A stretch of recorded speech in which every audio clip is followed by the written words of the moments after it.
As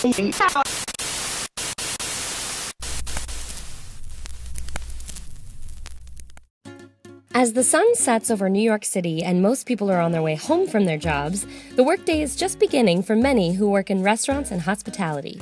The industry here employs about 248,000 people. To put that another way, that's about 3% of the city's population. And behind the scenes, supporting all of the servers, bartenders, hostesses, and chefs, are about 13,000 dishwashers.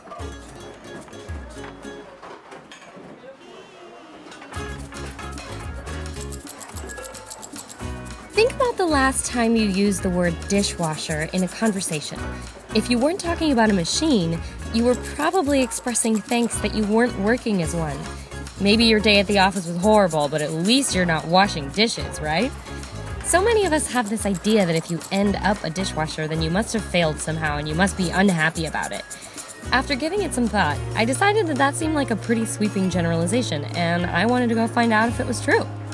Meet Angel, a dishwasher at a top-tier Manhattan restaurant who was willing to let me follow him around at work, and who later sat down with me to talk about his life. My name is Angel Cruz. I am 52 years old. Born, raised, and brought up, and getting old here in New York. I met up with him in Spanish Harlem, a neighborhood on Manhattan's Upper East Side. He's lived here almost his entire life and graciously offered to show me around a little. Most of these guys here, they're actually real characters that lived in this area. When I was a kid, I used to live in the projects in front of the fire station. It's different. Everything's different now. Because we didn't have no cable. I mean, I grew up without color TV, so imagine that. And although he's moved around a bit, he's quite sure that there's only one place he calls home. I moved to Puerto Rico when I was it was 16. I moved and I only lasted there like 2 years because it's just not for me.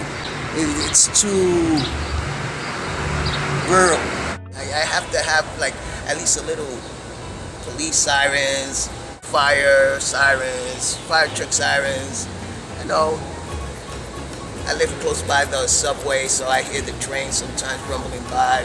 And as you really look at New York, especially the way the different boroughs are separated but all connected by bridges. You could go to Brooklyn, and the lifestyle from Manhattan to Brooklyn is totally different.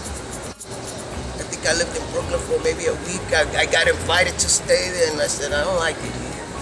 It's like sometimes I say, okay, the Bronx and Brooklyn are the two lungs. Queens is the liver. Manhattan is the heart. I can't see myself adapting to nowhere else but New York. Eventually, the conversation found its way to what a typical day at work looks like, in what is affectionately known in many kitchens as the dish pit. Yep, the dish pit. The job, while not necessarily easy, is relatively simple.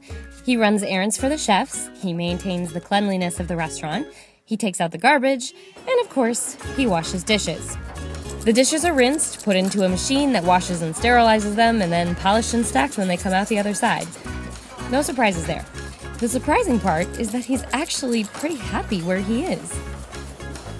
But like I said, I like my job. I love my job. I can't be cooped up in a cubicle for 8 hours and the interaction with people.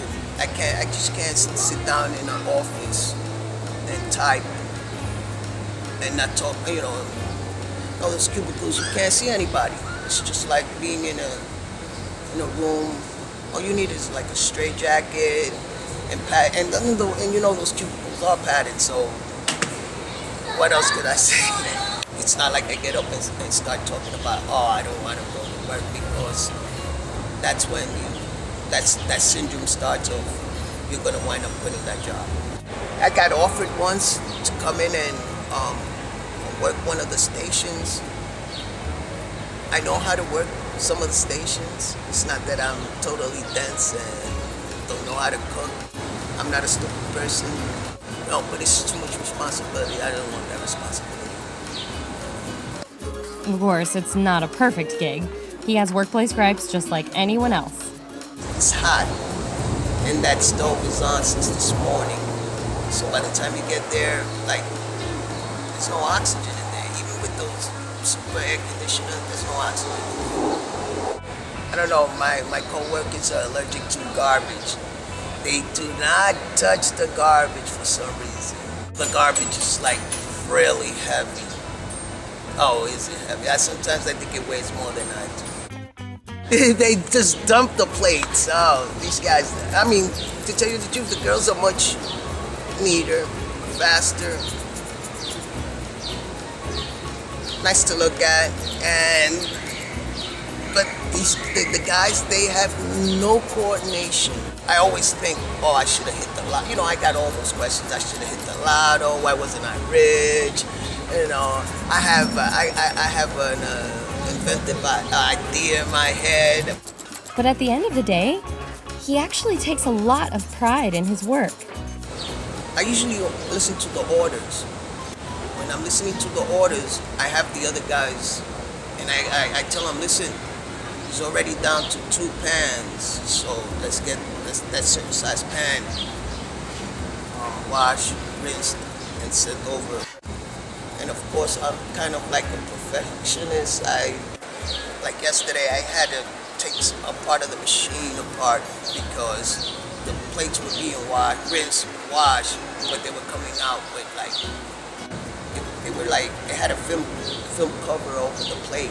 So as he was wiping, you could tell, oh, why is this side, you know, totally sparkling? You can see yourself on this side is dull. I wouldn't eat in a dirty plate, so I would give you a dirty plate to eat from, you know.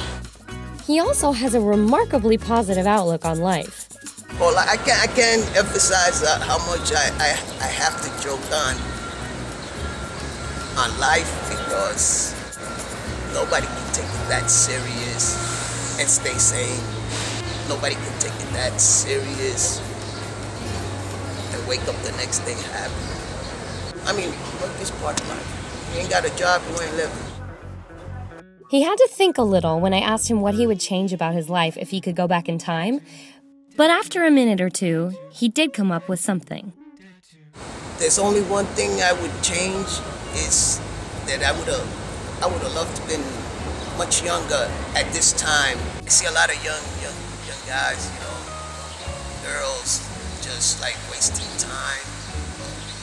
And I'd be like, if I had the chance back then that you guys got now, that is so much easier to get through things. Now it's so easy to, you know, just go from high school to college for a couple of years, 4 years, and get out.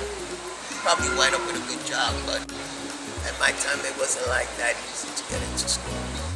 So maybe there are dishwashers out there who ended up where they are without meaning to and aren't happy with their lives.